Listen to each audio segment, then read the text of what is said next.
जी हां दोस्तों, तो नीतीश के जाल में फंसी बीजेपी, खेल गए बड़ा गेम, सम्राट का टूटा सपना, साहब की बड़ी टेंशन। दोस्तों, बिहार की राजनीति में इस वक्त जो खेल चल रहा है वो सीधा साधा नहीं है। यह है पावर प्लानिंग और पॉलिटिकल ट्रैप का खेल। क्या वाकई नीतीश कुमार ने ऐसा दांव चल दिया है जिसमें भारतीय जनता पार्टी खुद फंसती नजर आ रही है? हालांकि दावे हैं उसके कि हमने फंसाया है। दोस्तों, एक तरफ राज्यसभा में एंट्री, तो दूसरी तरफ सीएम कुर्सी पर बने रहने की रणनीति, और तीसरी तरफ बेटे निशांत को धीरे धीरे सियासत के केंद्र में लाने की तैयारी। यानी खेल सिर्फ कुर्सी का नहीं, खेल है कंट्रोल का। दोस्तों, कहा जा रहा था कि बीजेपी बिहार में बड़ा फैसला लेने जा रही है, लेकिन अब तस्वीर कुछ और ही कहानी कह रही है। और इस तस्वीर के हिसाब से क्या सम्राट चौधरी का सपना टूट जाएगा? क्या बीजेपी की पूरी प्लानिंग गड़बड़ा गई है, गड़बड़ा जाएगी? सबसे बड़ा सवाल, क्या नीतीश कुमार अब भी वही पुराने सियासी खिलाड़ी हैं, वही पका हुआ चावल हैं जो हर बार गेम पलट देते हैं? और इन्हें मात देना इतना आसान नहीं। कैसे, आपको बताएंगे। स्वागत आपका द राजनीति बिहार का खास सेगमेंट आप देख रहे हैं। मैं हूं आपके साथ यासूब रजा। दोस्तों, बिहार की राजनीति में इन दिनों एक नया नवेला नाम चर्चा में है। वो चेहरा कोई और नहीं, मुख्यमंत्री नीतीश कुमार के बेटे निशांत। दोस्तों, जिसको चमकदार बनाने के लिए लगता है बिहार के मुख्यमंत्री नीतीश कुमार ने खुद कमान संभाल ली। 10 अप्रैल से पहले दोस्तों निशांत कुमार को उनके पिता नीतीश कुमार वो बना देना चाहते हैं, वहां खड़े कर देना चाहते हैं, जिसकी उम्मीद शायद बीजेपी को नहीं होगी। मुझे तो पता नहीं ऐसा क्यों लग रहा है। नीतीश कुमार बीजेपी के जाल में उलझे नहीं हैं, बल्कि बिहार में बीजेपी को अपना शिकार बना लिया, अपने जाल में फंसा लिया है। दोस्तों, नीतीश जो चाहते थे वो तो बन गए, लेकिन बीजेपी जैसा चाहती है, क्या वैसा करने में कामयाब हो पाई? मुझे तो नहीं लगता। दोस्तों, बिहार के मुख्यमंत्री नीतीश कुमार राज्यसभा सदस्य बन गए हैं। उनके राज्यसभा जाने के साथ ही सत्ता के गलियारों में चर्चाएं तेज हैं कि नीतीश के बाद मुख्यमंत्री कौन, कुर्सी कौन संभाले। कई नाम है, नित्यानंद राय, सम्राट चौधरी, कहा गया निशांत को लाया गया। नीतीश ने कॉम्प्रोमाइज और सैक्रिफाइस किया है निशांत के लिए। दोस्तों, सूत्रों के मुताबिक 10 अप्रैल से पहले नीतीश के सीएम कुर्सी छोड़ने की संभावनाएं कम है। 9 अप्रैल के बाद वो राज्यसभा सांसद के रूप में शपथ ग्रहण करेंगे। इससे पहले उन्हें विधान परिषद की सदस्यता से इस्तीफा भी देना होगा। भारतीय जनता पार्टी के नेतृत्व में नई सरकार बनने की संभावनाएं अप्रैल के महीने में। दोस्तों, 16 मार्च को राज्यसभा चुनाव जीतने के बाद भी नीतीश कुमार एक्टिव मोड में है।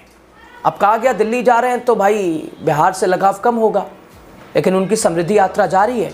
20 मार्च तक कई जिलों का दौरा, संभावनाएं 30 मार्च को यह यात्रा पूरी होगी।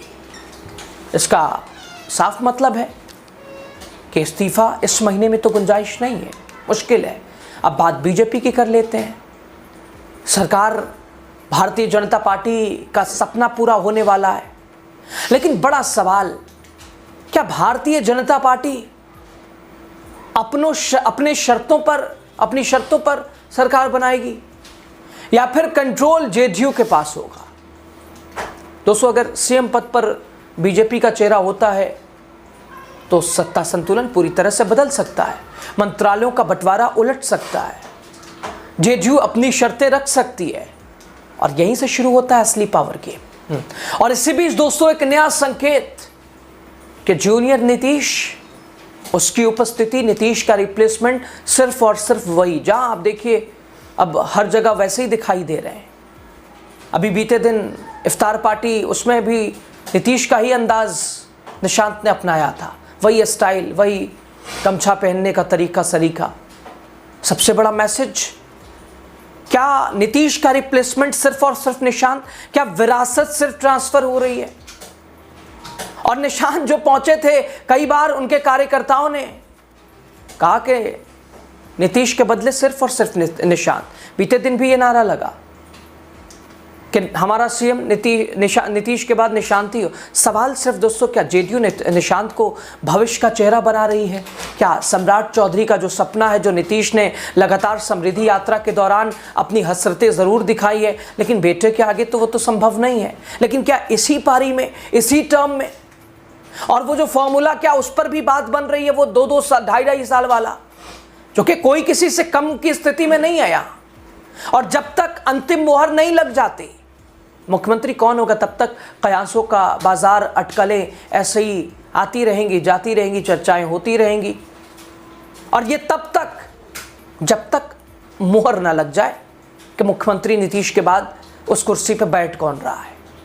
और दोस्तों, अभी तक तो ऐसा लग रहा है कि भारतीय जनता पार्टी, जहां उसने बताने की कोशिश की कि वो हावी है, नीतीश पर चढ़ी है, लेकिन फिलहाल स्थिति अगर आप देखें तो लगेगा कि ना बैकफुट पे तो भारतीय जनता पार्टी है।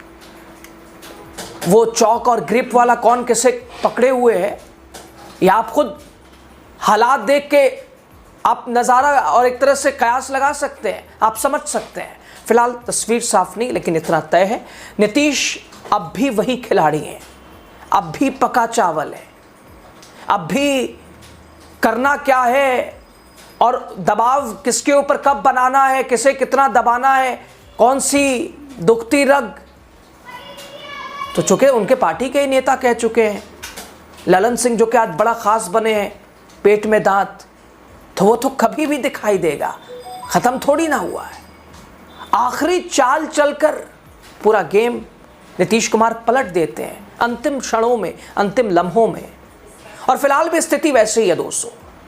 तो बहरहाल कयासों का दौर है, सरगर्मियां हैं, कई नाम हैं, अब कौन बाजी मारता है देखना दिलचस्प है। लेकिन भारतीय जनता पार्टी को नीतीश का तोड़ तो नहीं मिल रहा, ये मान के चलना पड़ेगा।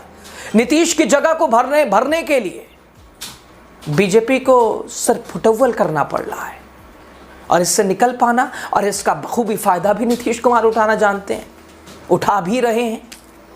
दोस्तों, आने वाले महीने में ही ये तस्वीरें साफ हो पाएंगी। खैर, खबर पे आपकी राय ओवरऑल बताइएगा आप जरूर। बहुत शुक्रिया। बिजली नहीं था, सड़क नहीं था, पानी नहीं था, और आप सोचिए नीतीश कुमार जी ने कल्पना किया और उसका शिलान्यास किया कि अररिया जिले में भी हम मेडिकल कॉलेज बनाने का काम करेंगे।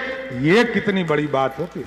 लोग तो नेपाल जाते थे, लोग सोचते थे कि नेपाल चले जाएं इलाज करा लेंगे, सिलीगुड़ी चले जाएंगे वहां इलाज करा लेंगे, लेकिन अररिया जिला में मेडिकल की फैसिलिटी कोई नहीं सोचता था। लेकिन मैं नीतीश कुमार जी को धन्यवाद देना चाहता हूं कि आज बिहार के 38 जिले में नीतीश कुमार जी ने तय किया कि सभी जिले में हम मेडिकल कॉलेज बनाने का काम सभी जिले में करने का काम करेंगे।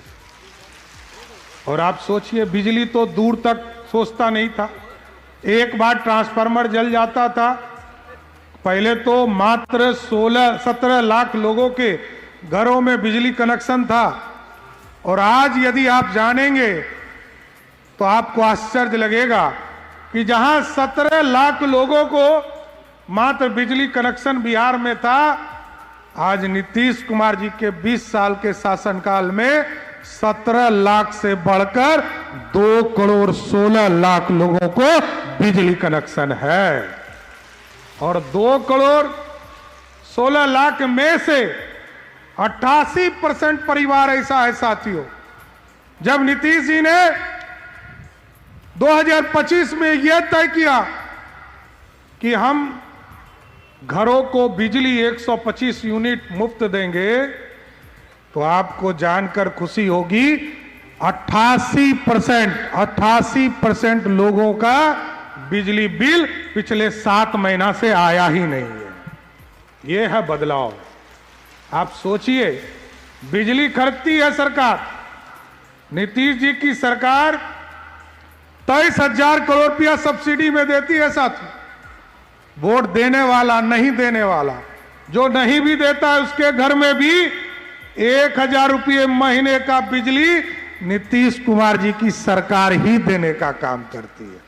और मोदी जी और नीतीश जी ने तय किया, जो गरीब परिवार है, चाहे उसको पक्का मकान देना हो, चाहे उसको घर में पानी पहुंचाना हो, चाहे उसको खाने के लिए अनाज देना हो, सारे चीज उसमें कभी भी पार्टी नहीं देखा साथियों।